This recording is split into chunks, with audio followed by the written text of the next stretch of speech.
परीक्षा देने जा रहे हैं, पर हो जाइए सावधान। परीक्षा से पहले देनी होती है 4 अग्नि परीक्षा। अग्नि परीक्षा में फेल तो परीक्षा नहीं दे पाएंगे। हर बार का वो ही रोना नियम बन गया खिलौना। साहब, ये समाधान नहीं समस्या है। क्या नियम बदलने चाहिए? नमस्कार दोस्तों, मैं हूं आपके साथ कृपाशंकर शर्मा।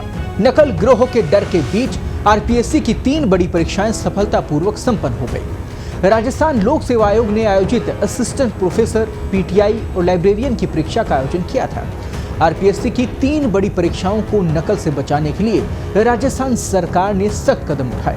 परीक्षाएं तो संपन्न हो गई, लेकिन इन परीक्षाओं से पहले या हर बार किसी भी सरकारी परीक्षा में बैठने से पहले अभ्यर्थियों को 4 अग्नि परीक्षाएं देनी होती हैं। वह आप सोच रहे होंगे कि ये 4 अग्नि परीक्षाएं कौन सी हो गई, लेकिन इन परीक्षाओं में बैठने से पहले अभ्यर्थियों ने इनका सामना जरूर किया है।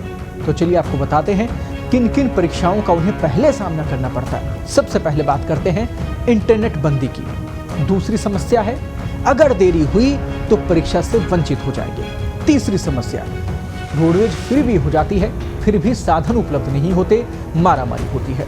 चौथी समस्या, एग्जाम सेंटर के बाहर मोबाइल पर्स रखने पड़ते हैं, मोबाइल और पर्स की एंट्री नहीं होती, सामान की एंट्री नहीं होती। आखिरकार अभ्यर्थी सामान कहां रखे?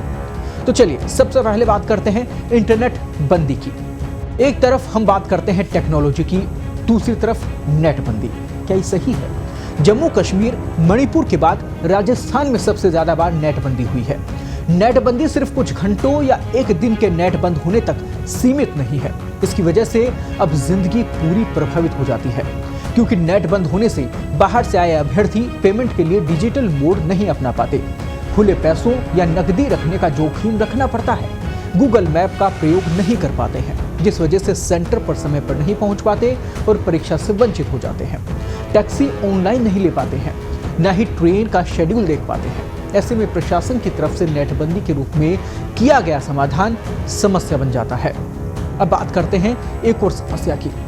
अगर देरी हुई तो परीक्षा से वंचित। जी हाँ, आरपीएससी की 3 बड़ी परीक्षाएं संपन्न हुई, पर इस बार भी परीक्षा के दौरान कई अभ्यर्थी जाम में फंसने के कारण परीक्षा केंद्रों पर देरी से पहुंचे तो कुछ गलत परीक्षा केंद्र पर पहुंच गए।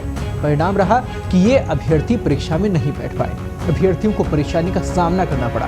केंद्रों पर देरी से पहुंचने के कारण उनको एंट्री नहीं मिली। माणक चौक स्थित राजकीय उच्च माध्यमिक स्कूल और गणगौरी बाजार स्थित राजकीय आदर्श बालिका उच्च माध्यमिक विद्यालय के बाहर अभ्यर्थियों ने विरोध भी जताया। जब अभ्यर्थी पूरी फीस जमा करवाकर परीक्षा देने पहुंचता है तो परीक्षा देने का उसका हक होता है। ऐसे में 2 मिनट 4 मिनट की देरी क्या परीक्षार्थी को परीक्षा से वंचित करने के लिए काफी है, जिसमें उसकी सालों की मेहनत लगी होती है, तैयारी में लाखों रुपए लग जाते हैं। फिर किसी अभ्यर्थी का हक छीन लेना क्या न्याय संगत है? सवाल उठता है।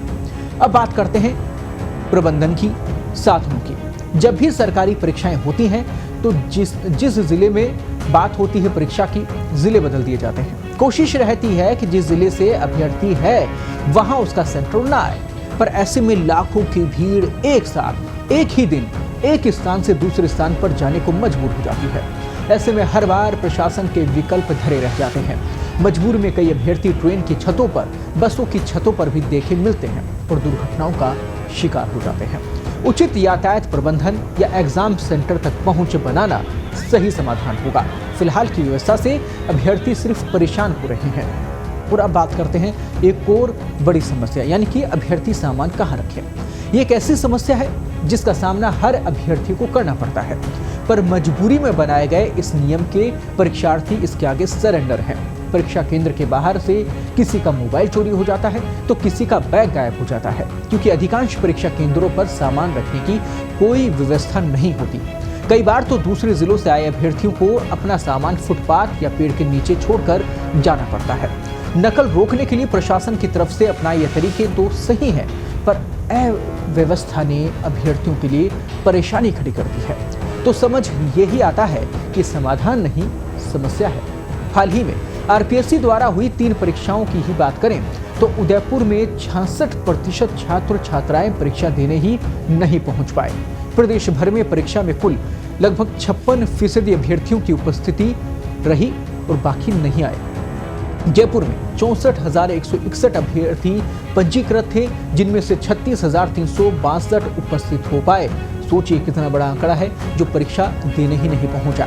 नेटबंदी पर विराम जरूरी है। प्रशासन को चाहिए कि समस्या का समाधान करे, न कि समस्या के समाधान के लिए समस्या खड़ी कर दे। ये परीक्षाएं इन अभ्यर्थियों और उनके परिवारों के लिए बहुत मायने रखती है। बहुत सारे ख्वाब इन परीक्षाओं के नतीजों से जुड़े होते हैं, पर नियमों या अव्यवस्था के चलते अगर परीक्षा देने से ही वंचित हो जाए तो ये दर्द पूरी जिंदगी नहीं भूला जाता। ऐसे में सवाल उठता है कि क्या नियम बदलने चाहिए? क्या कहते हैं आप? कमेंट बॉक्स में जरूर बताएं। नमस्कार।